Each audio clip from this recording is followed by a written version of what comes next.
আসসালামু আলাইকুম রহমতুল্লাহ। আজকে পড়াবে তাজউইদ জম্মাতে আউয়াল। তাজউইদ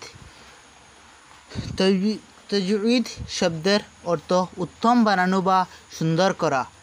প্রত্যেক হরফ তার মখরজ অর্থাৎ উচ্চারণের স্থান থেকে সমস্ত সিফাতের সহিত উচ্চারণ করাকে পড়ে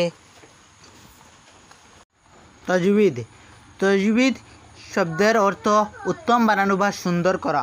প্রত্যেক হরফকে তার মখরজ অর্থাৎ উচ্চারণের স্থান থেকে সমস্ত সিফাতের সহিত উচ্চারণ করে পড়াকে তাজউইদ বলে।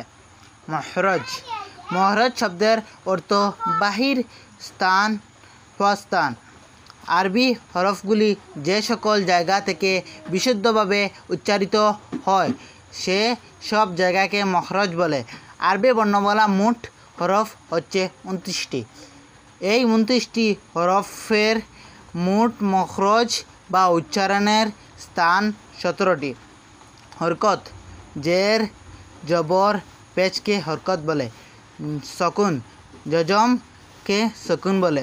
সাকিন, যে হরফের উপর জজম বা সকুন থাকে তাকে সাকিন বলে।